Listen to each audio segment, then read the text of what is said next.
que é este daqui. Por não entender, perdi meu amor. Vamos ver do que se trata, né?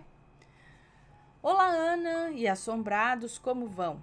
Escrevo este relato a vocês para encorajá-los a fazer o certo. Ai, meu Deus.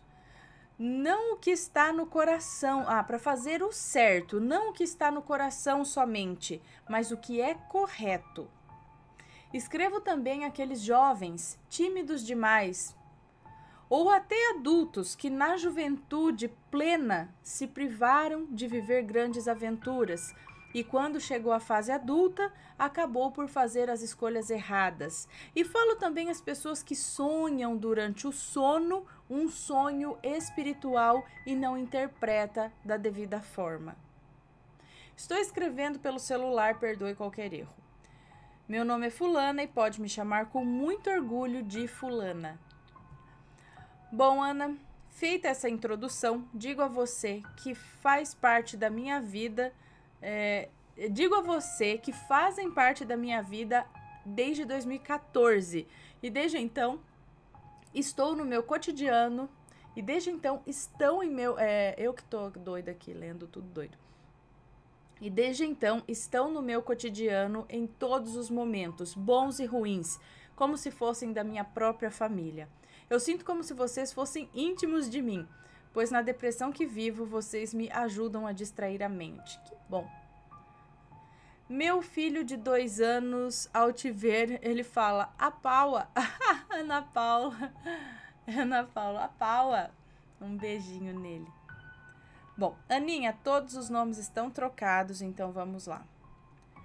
O ano era 1998, eu tinha 14 anos e era o meu primeiro ano no período noturno da escola.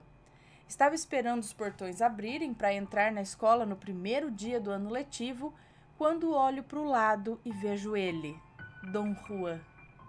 Me lembrei da 4ª série e do quanto eu e todas as meninas éramos apaixonadas por ele. Pois era descolado, altíssimo, loiro, com olhos claros e mais velho que todas nós. E criança na pré-adolescência se apaixona fácil, né? Bem, vi Dom Juan e lembrei de tudo isso por 1/1000 de segundo. E achei bom recordar dessa infância. Mas, Ana, ele estava segurando alguém na mão. Bem mais baixo que ele, mas quando corri os olhos nos braços de Dom Juan até chegar nos braços de quem ele segurava, eu quase caí para trás. É como se o mundo tivesse parado e nunca mais senti coisa igual na vida. Era o irmão dele, filho do seu padrasto, o Beto. Ah, Beto! Ele tinha a estatura mediana, como de um garoto de 14 anos em desenvolvimento. Tinha os cabelos loiros na altura dos ombros, com uma mecha jogada nos olhos. Quando me recordo desse momento, eu sempre me lembro daquela cena em que o Leonardo DiCaprio desenha a Rose no filme Titanic e ele a olha fixamente para desenhá-la e a câmera dá um close no rosto dele com uma mecha de cabelo caída no rosto, sabe? Sei. Pois é, ele era uma perfeita mistura de Leonardo DiCaprio com Kurt Cobain. Uau! Pois o estilo de roupa era grunge. Ana, eu tinha um problema muito sério que trouxe graves consequências para minha vida adulta, que é a timidez. Eu era tão tímida que as oportunidades passavam na minha cara e eu perdia por timidez. Bem, ao chegar na sala de aula, adivinha quem estava lá? Sim, o Beto. Eu fiquei só pensando nele, como ele era lindo, um estilo largado, roqueirinho e sério. Era o meu tipo. Acabamos fazendo amizade, pois o grupinho de amigos roqueiros dele era o mesmo grupinho de amigos roqueiros meus, mas sentávamos longe um do outro. Bem, Ana, como nessa cidade tudo é muito novo, nessa idade tudo é muito novo e intenso, eu comecei a namorar com um rapaz que tinha 21 anos na época. Ele era muito gato, fã de Legião Urbana. Ele era muito gato, fã de Legião Urbana, dirigia, era super cobiçado por todas as meninas e comecei a namorar com ele. Ele era do time de futebol do meu pai e irmão. Do time de futebol do meu pai e do meu irmão. Então, meu pai permitiu o namoro assim na boa. Eu vivi esses 4 meses de namoro intensamente. Descobri um mundo que não era meu, de gente descolada que não fazia parte do meu mundo, um jeito mauricinho de viver a vida, como eu nunca havia participado antes. Foi muito bom para mim, mas ele sabia que não ia ter nada comigo além de beijos e amassos, pois eu sabia que eu era muito nova para ter relações. Talvez por isso ele tenha terminado comigo. Isso 2 dias antes da final da Copa de 98. Fiquei mal por um dia. Depois foi normal. Bem, me lembro que tivemos alguns dias de folga na escola e logo que voltei tudo estava normal. Olhei novamente para o Beto e ele estava lá, com seus cabelos no olho e copiando a lição da lousa. Passado poucos dias, na saída da escola, quase subindo a minha rua, eu com a minha ridícula timidez estava do lado direito da rua e o Beto do lado esquerdo. Quando ele fala: "Fulana, você quer namorar comigo?" Aí, Ana, eu respondi na lata: "Não." Daí ele abaixou a cabeça e seguiu o caminho. Bom, minha vontade era de dizer que sim, mas eu achava que era brincadeira e também que fazia muito pouco tempo que eu havia terminado o meu namoro. Então, no outro dia, na saída, ele perguntou novamente e eu respondi não de novo. Dias depois, indo embora, novamente ele disse: "Fulana, essa é a última vez que pergunto. Você quer namorar comigo?" E eu disse um não cheio, porém fazendo doce, sabe? Fazendo doce. Então, pois eu queria dizer sim, mas a minha maldita timidez me impedia. Ana, eu não sabia que essa resposta ia se tornar um dos maiores arrependimentos da minha vida. Hoje, com 35 anos, 35 hoje? Hoje, 98, tava com 14. Olha, eu fazendo as contas aqui. Hoje, com 35 anos, continuo me perguntando por que eu fui tão covarde. Ana e assombrados. Realmente, ele nunca mais me pediu em namoro. Passou um ano e eu apaixonada por ele. Subíamos cada um de um lado da rua na saída da escola, mas sem trocar uma palavra. Passou mais uns anos e eu lá, suando, gaguejando a cada palavra que ele trocava comigo. Fiz 17 anos e comecei a namorar outro rapaz. Fiquei namorando com esse rapaz por 6 anos da minha vida. Ele era um homem muito bom, porém cada vez que eu via o Beto na rua, eu até tropeçava e percebia que o sentimento ainda estava lá. Bem, Ana, isso tudo que contei até agora foi importante para entenderem o sobrenatural e como não percebemos o que Deus quer nos dizer muitas vezes. Sempre fui muito espiritualizada, desde pequenininha, e então eu buscava um lugar onde me encontrava espiritualmente. Busquei em absolutamente tudo, no misticismo, no espiritismo, na bruxaria, no evangelismo, entre outras crenças. Mas meu local foi dentro da Igreja Católica. Cada um tem um chamado, o meu foi lá dentro, e como até hoje me faz tão bem. Então, quando tinha já os meus 18 anos, eu tive o meu primeiro sonho espiritual. Foi com o Beto. Já não o via há um bom tempo, pois havíamos terminado a escola. Eu sonhei com o tempo todo cinza, nublado, horroroso, e eu partia nas ruas, procurando o Beto, desesperadamente, para falar algo para ele. Eu andava naquelas ruas cinzas e chegava numa festa, e via os nossos amigos em comum e perguntava: "Onde está o Beto? Eu estou procurando ele, mas eu não acho." Daí o nosso amigo falava: "Olha, ele deve estar na casa do pai dele, mas eu fiquei sabendo que ele foi embora." Ana, o sonho terminava com um vácuo e eu acordei. No dia seguinte, sonhei com ele novamente. Sonhei com o mesmo tempo nublado e cinza e que eu ia até a casa dele, perguntava por ele, para o Dom Juan, seu irmão, e ele falava com grosseria que ele não morava mais lá. Quando olhei para uma árvore grossa à frente e cobras subiam no tronco numa espécie de dança e eu me assustei ao acordar. Dias depois veio o mesmo sonho, com o tempo cinza e trevoso, saía novamente à sua procura e via a cobra rondando uma árvore. Ana, até que chegou uma sexta-feira, meu último sonho. Eu estava na varanda, na frente da minha casa, que é um sobrado, e via, passando na rua, o Beto, do mesmo jeito que havia visto da primeira vez na porta da escola, novinho e lindo.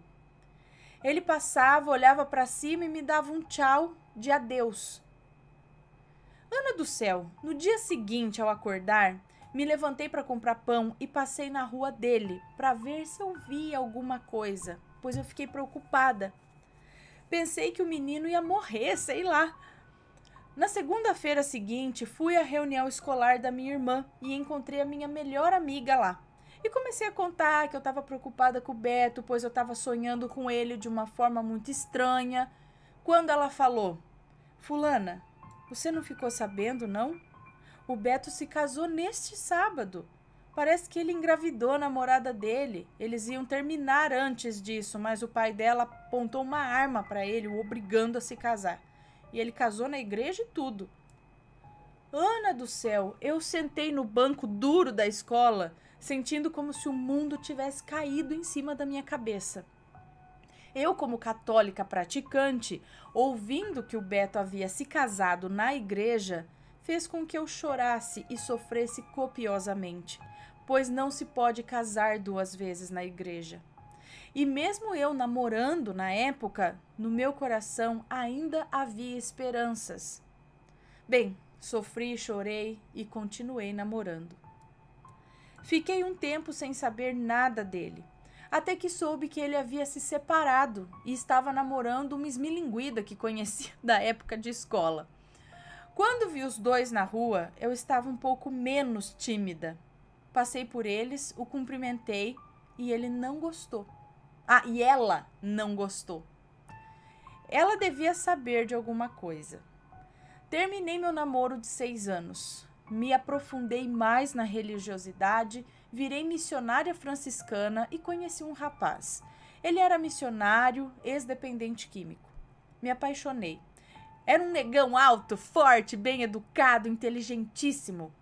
Não falei para ele do Beto, para ele não ficar com ciúmes. Fiquei 5 anos entre namoro e noivado, onde apanhei, fui xingada, proibida até de respirar e olhar para os lados. Foram 5 anos de tortura psicológica e emocional.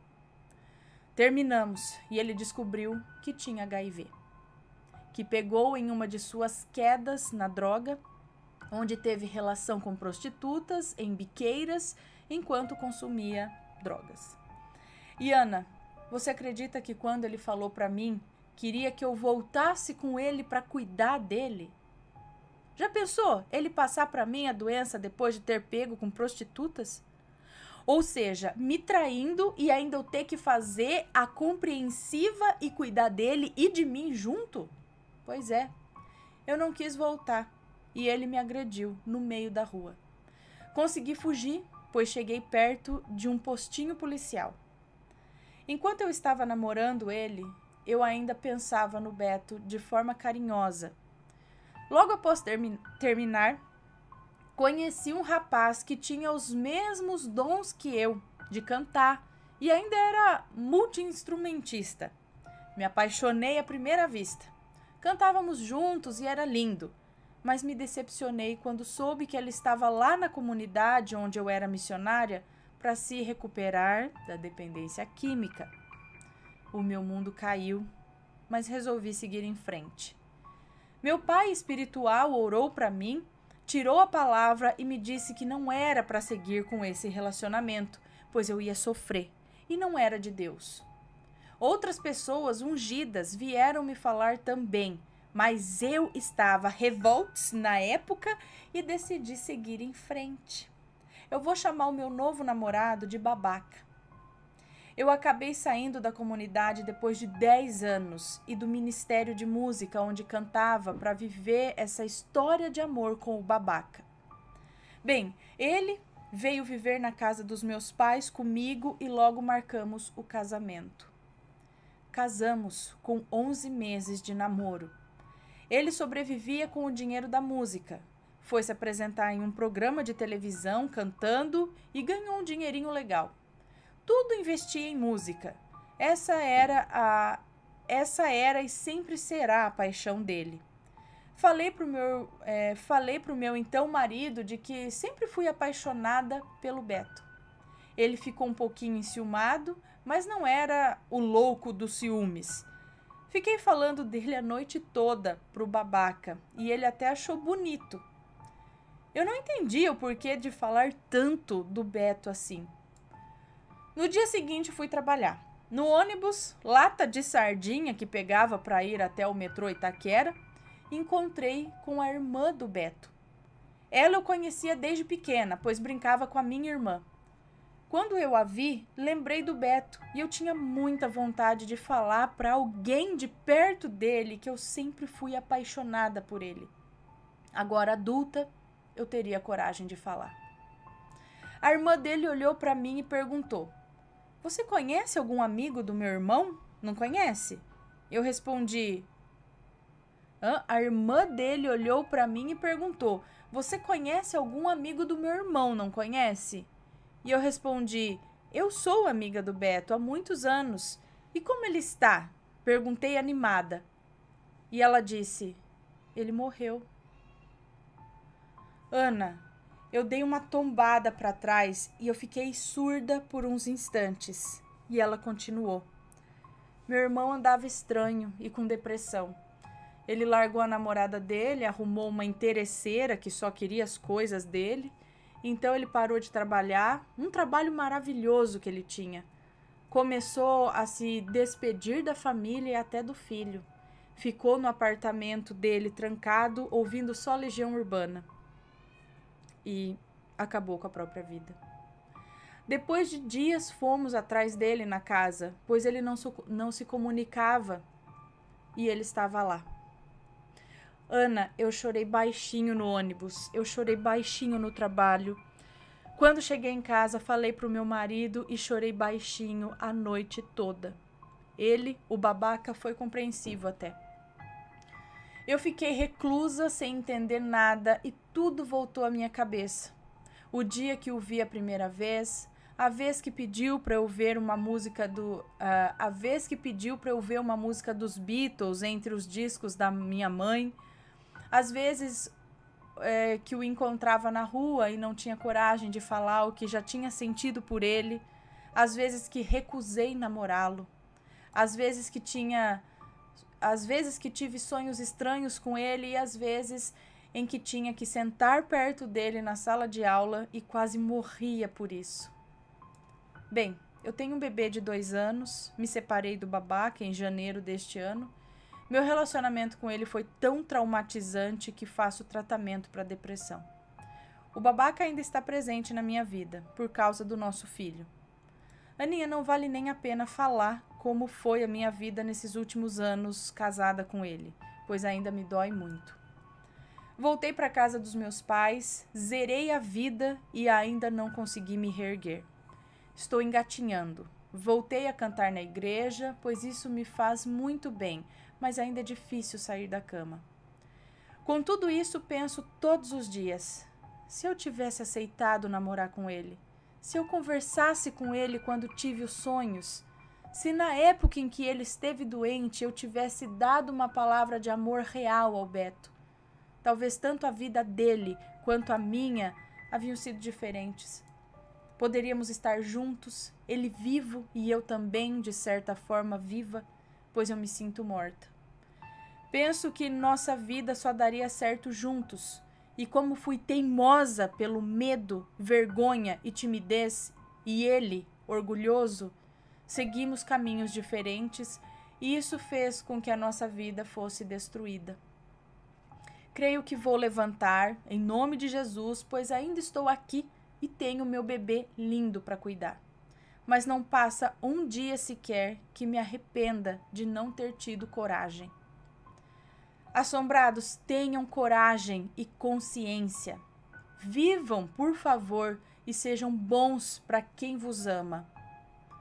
Obrigada, Aninha. Resumi o máximo, tenha certeza, mas foi suficiente. O que vocês acham? Vocês de religião espiritualista, o que diz vossas crenças a respeito disso? Me contem. Um beijo para todos os assombrados que tanto amo.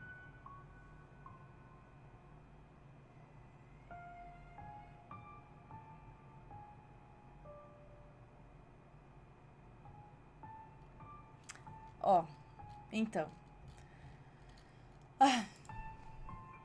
Talvez se era mesmo para ser nessa vida e não foi, talvez tenha uma próxima vida em que a coisa tenha que ir. Não sei. O pessoal aí, espiritualistas, né? É o pessoal que pode dizer mais a respeito disso. Deixa nos comentários alguma coisa. Eu imagino como deve, né, ter ficado a sua cabeça. O remorso, o arrependimento é forte, né? Fica sempre aquela questão, e se? E se? Mas não se culpe, as coisas aconteceram. Às vezes era para ser assim mesmo, às vezes a gente não sabe, mas o que foi, agora é daqui para frente. Não adianta ficar olhando para trás. Como eu sei que o assunto é sério, mas aí eu lembro do... era no South Park que tinha o Capitão Retrospectiva. O Capitão Retrospectiva era um super-herói que aí a hora que acontecia uma coisa errada, aí o herói, ele chegava e falava, tá vendo? Se você não tivesse feito aquilo, isso não teria acontecido. E aí ele vai embora. Tipo, Capitão Retrospectiva. Ele não ajuda em nada, né? Ele só vai lá e fala, tá vendo? Se tivesse feito... Mas não adianta olhar pra trás. Agora é pra frente, né? E realmente isso. Tem uma criança linda de 2 anos que precisa de você. E é isso. É ela, né? É um filho. Um filho. Foca nele. E eu não sei o que passou, mas eu sei que deve ter sido bucha. Não foi fácil. Não tem nem como falar. Esquece, né? Porque eu imagino que não foi fácil. Não é fácil seguir em frente, mas a gente consegue. Consegue. Bom, coisa de outra vida. Deve ser. Eu acho, né? Quando tem essas coisas meio que... É meio irracional, né? Ou talvez, se tivessem ficado juntos naquela época, iam ficar juntos tudo e de repente ver que não ia rolar.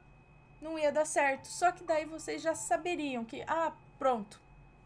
Vimos que não dá certo. E aí, beleza. Agora, como os dois ficaram com a dúvida, ficaram sempre com essa imaginação, com essa, né, achando que poderia... eu não sei, gente. É complicado, né?